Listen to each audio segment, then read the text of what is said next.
안녕하십니까. 동네 아저씨 TV, 신상 TV의 신상철입니다. 오늘은 가벼운 마음으로 우리나라의 민족성 그리고 저력 이런 측면에서 간단하게 말씀드리고 싶어서 방송을 시작을 했습니다. 우리나라는 상당히 힘든 생활을 많이 했고 또 외국의 서양 문물을 빨리 받아들이지 못하는 관계로 일본의 강제 그 통치에 있었던 세월들이 있었습니다. 그러나 우리 민족들은 억압에 순응하지만은 않고 거기에 반발을 하면서 정말 기질적으로 내 나라를 지켜야 된다는 그러한 단결심은 상당히 위대했다라는 그런 생각을 하고 있습니다. 저는 우리나라의 민족은 위정자들의 판단 미스로 인해서 상당히 어려움을 자초를 했다고 생각을 합니다. 왜냐하면 구한말에서도 서양 문물을 빨리 받아들여서 거기에 대한 눈을 떴다면 우리는 절대 일제의 치하에서 생활하지 않아도 되지 않았을까 하는 것이 제 생각입니다.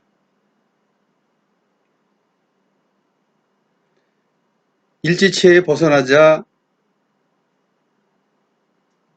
우리나라는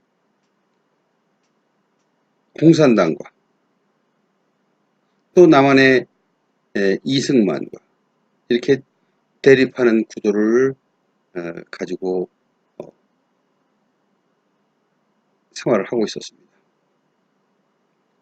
척박한 시대에 척박한 국민들이 정말 힘들고 모질고 못나고 처량하고 한 그러한 세상을 지나고 있었습니다.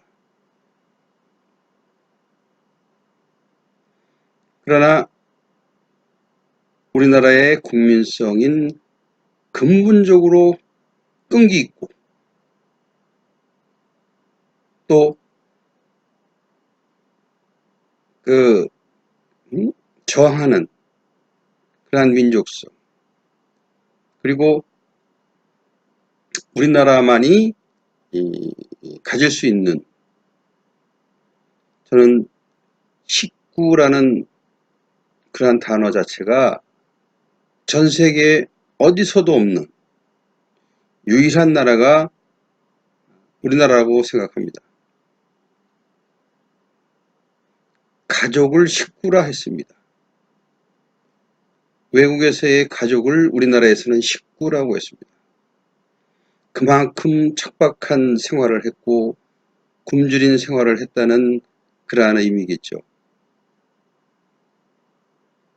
그런데 그러한 고난의 시대가 지나고 또 6.25 전쟁이 발발을 해서 힘들고 처량한 신세에서 더 안타깝고 더 처량한 그러한 민족으로 변해버렸습니다.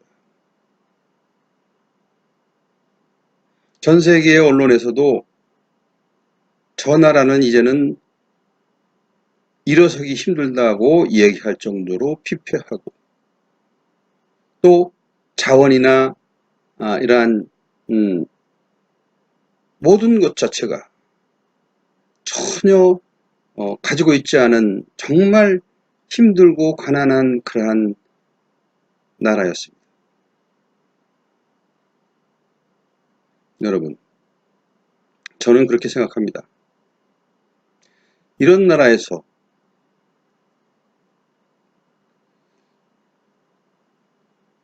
이승만 정권을 밀어내고 박정희 정권이 들어서면서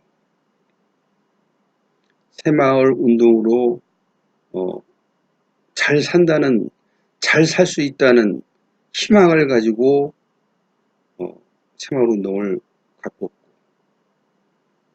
그러한 개개인의 자신감으로 점점 우리나라는 살 수가 있었습니다. 그래서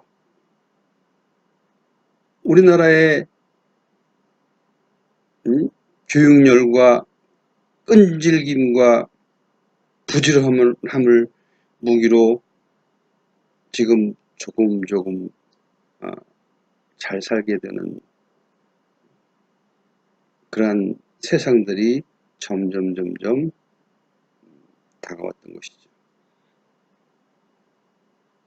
처음에는 식구의 반만 먹고, 그러다가 식구들이 먹고, 그러다가 조금 더 좋은 걸 먹고, 고기도 먹고 쌀밥도 먹고 하면서 지나온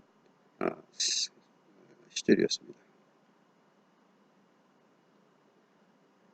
그런데 이러한 정말 척박한 그러한 시대를 지난 민족인 한민족이 지금은 전 세계의 문화 콘텐츠를 좌지우지하고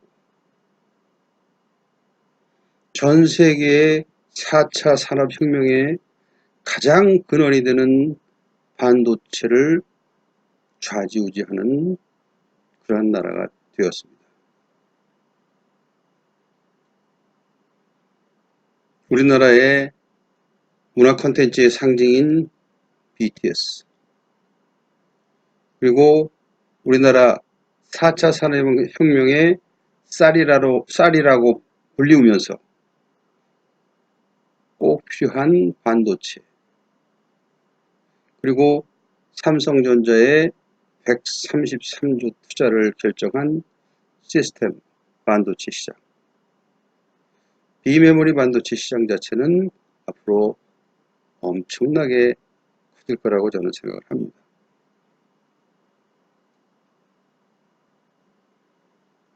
우리나라의 민족성은 가장 확연하게 나타날 수 있는 것이 1997년 IMF 사태 때 보여준 우리나라의 금모으기 운동이었습니다.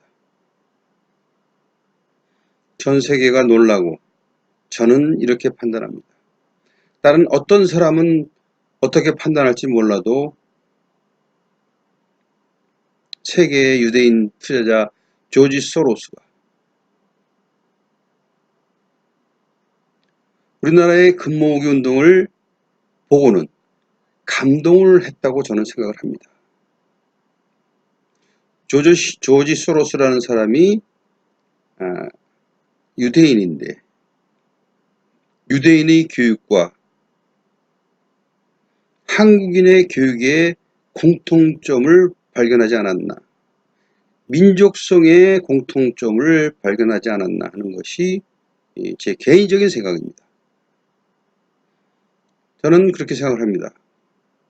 대한민국의 발전은 IMF를 기점으로 해서 급속도로 발전을 했고, IMF를 계기로 인해서 해외 자금이 투자가 되고, 그럼으로써 세계 최고의 기업을 만들 수 있었다라고 저는 생각을 합니다.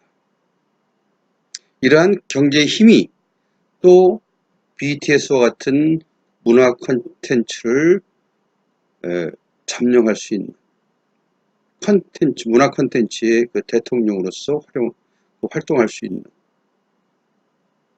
그러한 계기가 되지 않았나, 저는 그렇게 생각합니다.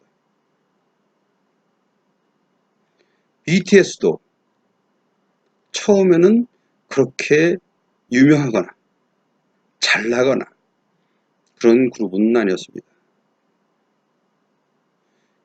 그들이 해체 위기에서도 꿋꿋하게 열심히 노력을 하고, 또 그러한 상황에서 전 세계의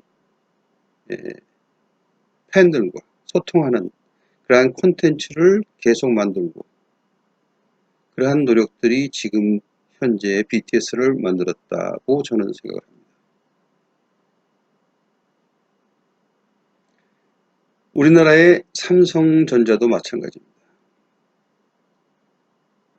삼성전자 하나로 보면은 그 대기업이 세계의 정말 초대 기업이 우리나라에 있는 것이 정말 자랑스럽습니다. 저는 삼성전자의 투자금 133조가 우리나라에 온전히 투자돼서 우리나라가 더욱 발전하고 더욱 부강한 나라로 진행되었으면 하는 바람이 있습니다. 우리 민족은 식구라는 그러한 생각을 가지고 정으로 같이 돕고 울고 웃으며, 그리고 위기에서는 금모기 운동과 같이 똘똘 뭉쳐서 헤어날 수 있고, 아무리 강한 적이라 할지라도 윤봉창 같이 폭탄을 던지고 그 지역 자체를 장악할 수 있는 그런 패기도 가지고 있는 그런 나라가 우리나라입니다. 여러분, 지금은 경제 위기가 일본 아베에 의해서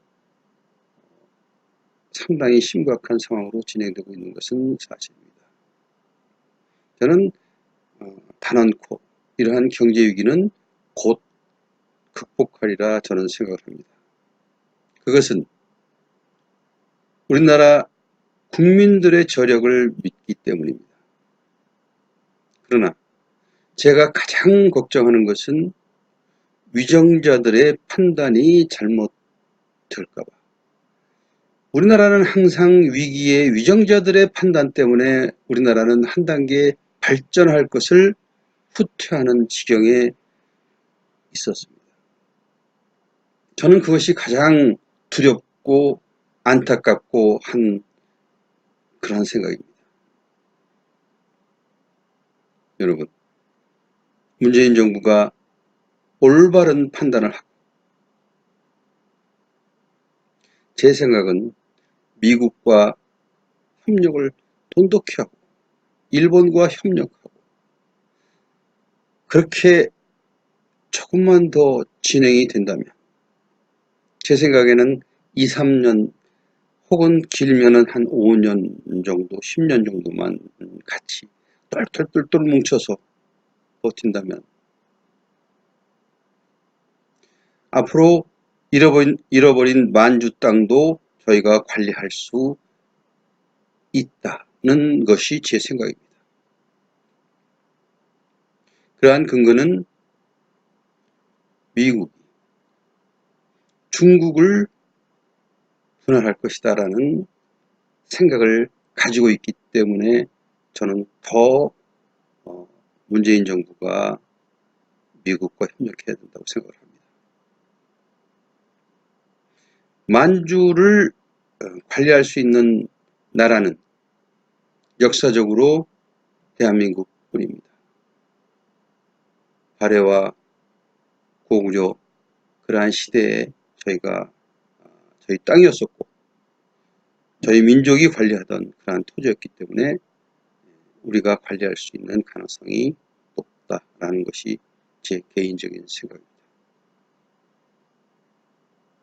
여러분, 저는 지금 우리나라의 민족의 저력과 일본의 경제 제재가 우리를 더 결속하게 만드는 그러한 생각을 가지고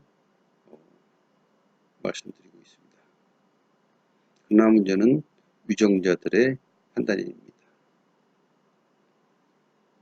문재인 정부의 판단 자체가 올바르고 국익을 위해서 결정을 할 수 있도록 우리 모두 기원합시다.